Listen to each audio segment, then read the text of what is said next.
I'd like to introduce our next speaker. This is Majid Jafar, who is the head of the Lulu Foundation. And I hope you, for some of the staff here that don't know what the Lulu Foundation or where the name comes from, maybe you could let us know. Thanks. Thank you. Thank you very much. So my name is Majid. I'm co-founder, along with my wife, Lean, of the Lulu Foundation. More importantly, we're parents to Alia, who's 5 years old, who's asleep now in Dubai. And our story is very similar in terms of the diagnosis, seizures at 19 days old, all the anti-epileptics, all the therapies, still no speech or purposeful hand use or walking, but we're very hopeful and working in partnership with this amazing community, patient community, global patient community actually. The focus understandably today has been on the US, but we had Carol Ann with us, who is actually current president of the Global Alliance, which includes 18 national associations, and the number keeps increasing daily, as with the thousands of patients now identified around the world. Our focus as the Lulu Foundation is we're a research organization. We fund academic research in close to 50 labs now around the world, a majority of them in this country, but also in Europe and Japan.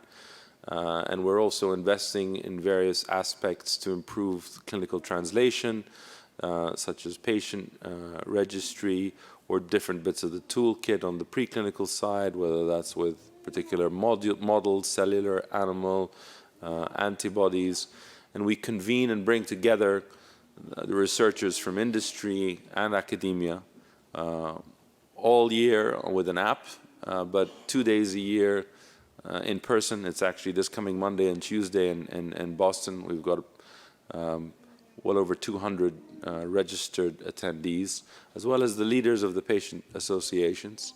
And we work closely also with IFCR and the associations for the patient conference, which is every year in June, and the next one hopefully will be in Houston, Texas, in June of next year. Lulu is Alia's nickname, but in Arabic it actually means the big, valuable, rare pearl that you get out of the shells at the bottom of the sea. And that's exactly what we're trying to unlock. To echo the same sentiment, we're trying to unlock what we know is the amazing inside our kids. Conscious of people's time, when we've come up to 5 o'clock, just wanted to echo our thanks on behalf of the organizers and the patient community. The field has come a long way since we started 4 years ago. We now have, as we heard from Dr. Devinsky, 4 clinical trials going on that are potential treatments, and we also want the cures that are going to be disease modifying and impact the things we heard today matter so much to the parents and the families and the patients. I'd like to thank the organizing team again for putting this together. Larry and James just done an amazing job. They've become part of our patient family. Karen and Amanda, Anna and Dan, everybody's worked very hard, and it's really paid off. I'd like to thank again the FDA attendees who are here and those who have also viewed online. We know many are also viewing through the web streaming, for being with us in this important meeting for our community on this Friday afternoon. Again, thank the industry support, Marinus, Zogenix, and Ovid, for supporting the travel and accommodation costs, enabling so many families to be here. The family panelists, above all, for sharing their stories and describing this devastating disorder far better, frankly, than any clinical published paper could do. And thanks to all the families who've attended and shared their stories in the open sessions as well.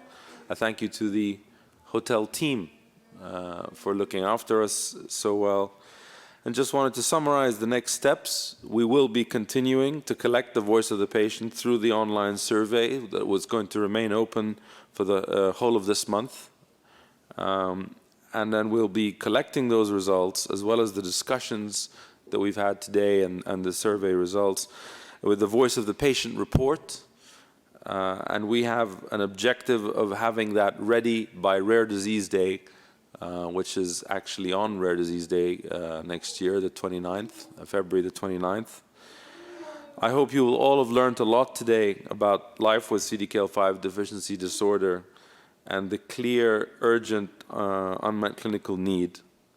And also that although seizures are a big part of our lives and we do want better treatments for those, that this is actually so much more than seizures. And in fact, just to repeat from the last question, we had improved developmental milestones, improved language ability and social communication and motor abilities, all ranked higher than improved seizures in that last survey question. And that really getting to disease-modifying treatments that address the global developmental delay are the aspiration of our patient community. We believe it's doable with the science and the progress and the number of excellent companies, not only that are in the clinic, but the ones that have active preclinical programs now that we hope will reach the clinic in the coming few years. So we very much hope to have the FDA colleagues here with us and your colleagues and the organization busier with this disease in the coming years. That's our aspiration and hope as patient families. And to getting us closer to those treatments. Let's do it, as was said. So thank you again for all the families, all the attendees, and everybody who made this possible. This is not over. This is an important milestone, an important chapter, but the work is ahead of us. Thank you again.